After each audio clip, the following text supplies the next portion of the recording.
Additional commissioner हैं और इस वक्त मेरठ और सहारनपुर को देख रहे हैं। आप हमारे बीच में चल कर आए, आप अपने सुंदर शब्दों से आज के सुंदर कार्यक्रम का मनोरंजन करेंगे। एक बार जोरदार ताली बजाएंगे। आदरणीय अशोक पटेल साहब।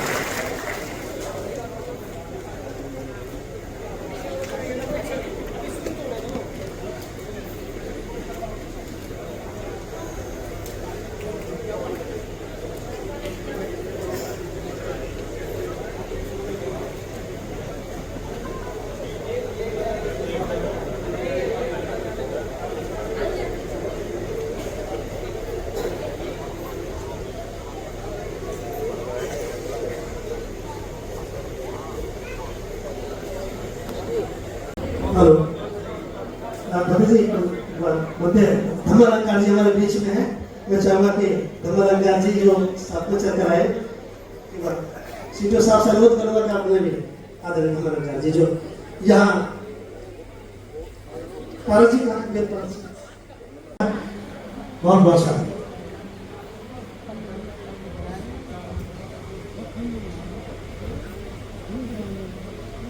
महाकारुणिक बुद्ध परम श्रद्धेय बाबा साहब डॉक्टर भीमराव अंबेडकर को नमन करते हुए आज के इस हॉल में उपस्थित मंचासीन वीर कुशलों को सादर वंदनामी करते हुए और हमारे भारत वर्ष के कोने कोने से आए धम्मभूमि के प्रतिनिधियों को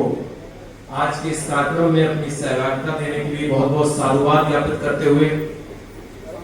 आज का जो बेसिकली कार्यक्रम है जिसमें हमारे परम श्रद्धेय भिक्षु जिन्होंने श्रीलंका से आकर यहाँ पर आज अपना अमूल्य समय दिया, हम सभी धम्मभूमि के प्रतिनिधि देश विदेश से जितने भी लोग आज इस आयोजन का हिस्सा बन रहे हैं, सभी उनका तहे दिल से स्वागत करते हैं, क्योंकि परम श्रद्धेय भंते जी का सानिध्य धम्मभूमि को हमेशा मिलता रहता है। धम्मभूमि श्रेष्ठ जीवन के लिए एक आंदोलन केवल एक नाम नहीं है, यह आंदोलन, यह कारवां जिसका मुख्य लक्ष्य है कि बाबा साहब के संकल्प को, बाबा साहब के स्वप्न को कि किस तरह से हम संपूर्ण भारत को बौद्धमय परिसंकल्पना से सरोकार करें, उस दिशा में धम्मभूमि श्रेष्ठ जीवन के लिए एक आंदोलन का कार्य निरंतर हमारे परम श्रद्धेय भिक्षु डॉक्टर करुणाशील राहुल जी के नेतृत्व में संचालित है। और यह टीम, यहाँ जितने भी हमारे साथी बैठे हुए हैं, उपासक उपासिकाएं बैठे हुए हैं, यह साक्षी हैं कि परम श्रद्धेय भंते जी का कोई भी कार्य हमेशा बाबा साहब के स्वप्न को लेकर ही संचालित होता है। बाबा साहब का जो स्वप्न है कि किस तरीके से बाबा भारत को बौद्ध पर संकल्पना, हमारा जो कल्चर होना चाहिए, इससे पहले भी हम लोगों ने गौतम बुद्ध यूनिवर्सिटी में कार्यक्रम किया और लगातार उससे पहले भी प्रतिवर्ष 18 मार्च को जो आगरा में धम्मभूमि के नेतृत्व में जो कार्यक्रम संचालित होते हैं, उन सब का मकसद, सबका उद्देश्य एक ही है कि किस तरीके से हम बाबा साहब की परिकल्पना को, बाबा साहब की संकल्पना को पूरा करें। आज का भी ये जो आयोजन है उसी कड़ी की, उसी श्रृंखला में एक अपनी महती भूमिका को निभाने जा रहा है। हम देख रहे हैं यह सभागार, यह हॉल, यह ऑडिटोरियम जिसमें जितनी क्षमता है उससे अधिक हमारे साथी आज यहाँ पर आए हुए हैं। यह अपने आप में यह दर्शाता है, यह अपने आप में यह दर्शाता है कि परम श्रद्धेय भंते जी का जो सानिध्य है, जो उनकी कर्मठता है, जो उनकी कार्यशैली है, वह किस तरीके से देश में अभी हम लोगों ने देखा जिस तरीके से पटना का आंदोलन चला, बौद्ध विहार के संबंध में भंते जी का जो आंदोलन चला, भंते जी का जो उसमें योगदान रहा, और उस योगदान से न केवल हम लोग बल्कि अन्य भी बौद्ध समुदाय, और बौद्ध समुदाय ही क्यों कहें, समस्त समुदाय इस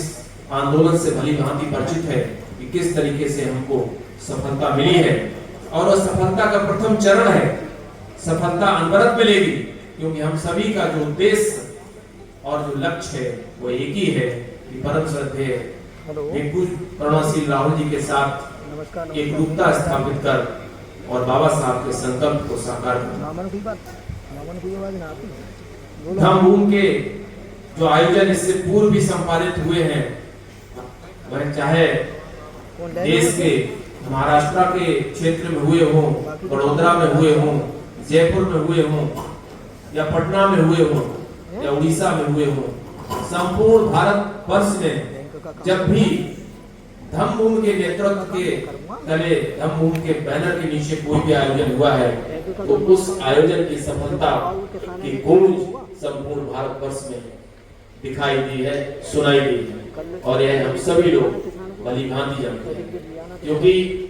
जो बाबा साहब का स्वप्न है, उस स्वप्न को साकार करने के लिए जिस तरीके से धम्म ने अपने एक एक आयोजन को तार्किक तरीके से, तथागत की जो देशनाएं हैं, तथागत का जो संकल्प है, तथागत का जो दर्शन है, उस दर्शन के अकॉर्डिंगली ही धम्म का नेतृत्व हमें आदेश देता है, और हम उस आदेश के अनुकरण में इकट्ठे होकर उस आयोजन को सफलता के अंतिम पायदान तक पहुंचाते हैं। हम सभी को बहुत फक्र है अपने परम श्रद्धेय भंते जी के नेतृत्व में कार्य करने का। उसी के कारण आज हमें परम श्रद्धेय भंते जी का भी सानिध्य, जिन्होंने श्रीलंका से आकर यहाँ पर अपना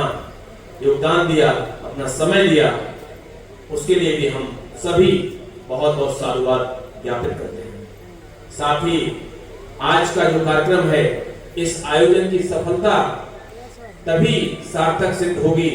जब हम सब जो भी भंते जी के दिशा निर्देश हैं, उस निर्देशों के अनुक्रम में अपनी जीवन शैली को, अपनी जीवन शैली का मतलब यह है कि केवल इस सभागार, इस प्रांगण में, इस ऑडिटोरियम में ही नहीं, बल्कि वह कार्यशैली, वह चीजें हमको हमारे घरों में भी दिखनी चाहिए, घरों में भी उनका अनुकरण होना चाहिए, उनका अनुसरण होना चाहिए। तभी हम वास्तव में धम्म को जीवन का एक श्रेष्ठ आंदोलन बनाने में सफल हो पाएंगे।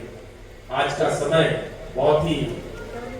सार्थक है। परम श्रद्धेय भंते जी को हमें सुनना है। बेसिकली मुझे तो धन्यवाद ज्ञापित करने के लिए आज यहाँ जो अवसर मिला, जो तथागत का दर्शन है, उस दर्शन के बारे में तो परम श्रद्धेय भंते जी बताएंगे ही। और हमको लगता है कि जितने भी हमारे इस आयोजन का पात्र आज की तारीख में यहाँ पर हम लोग उपस्थित हैं, सभी कहीं न कहीं से धम्म के दर्शन से, धम्म के जो भी संकल्प हैं और धम्म की जो भी योजनाएं हैं, जितनी भी योजनाएं अतीत में हुई हैं, क्योंकि मैं 2013-14 से परम श्रद्धेय भंते जी के साथ उनके सानिध्य में धम्म में कार्य कर रहा हूँ। एक कर्मठ कार्यकर्ता की तरह जब भी अवसर मिलता है मैं मौका नहीं छोड़ता। हालांकि बड़ा व्यस्त पदों में से हूँ। मैं इस समय additional commissioner finance Meerut division और सहारनपुर डिवीजन को देख रहा हूँ। व्यस्तता रहती है, लेकिन उसके बावजूद भी परम श्रद्धेय भंते जी का सानिध्य और उनके साथ कार्य करने में जो अनुभूति मिलती है, वह अपने आप में अनूठी है। मैं इसके लिए हमेशा कृतज्ञ रहूंगा परम श्रद्धेय भंते जी का। और आप सभी से यह अनुरोध भी करूंगा कि कृपया जहां भी रहें, जिस क्षेत्र में भी रहें,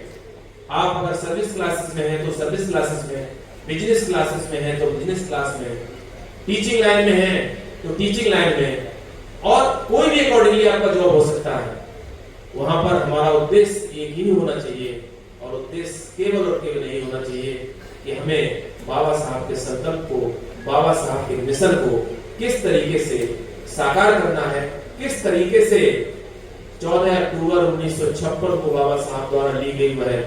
धम्म देशना, उसको हमें साकार करना है और भारतवर्ष को बौद्धमय संकल्पना से पूरा विसर्जित करना है। बस इन्हीं बातों के साथ आपका बहुत बहुत साधुवाद, और जितने भी लोग आज यहाँ पर आए हैं उन सभी का बहुत बहुत साधुवाद, सभी के लिए मंगल कामनाएं और परम श्रद्धेय कुशल को पुनः सादर बधाई। जय हिंद, नमो बुद्धाय।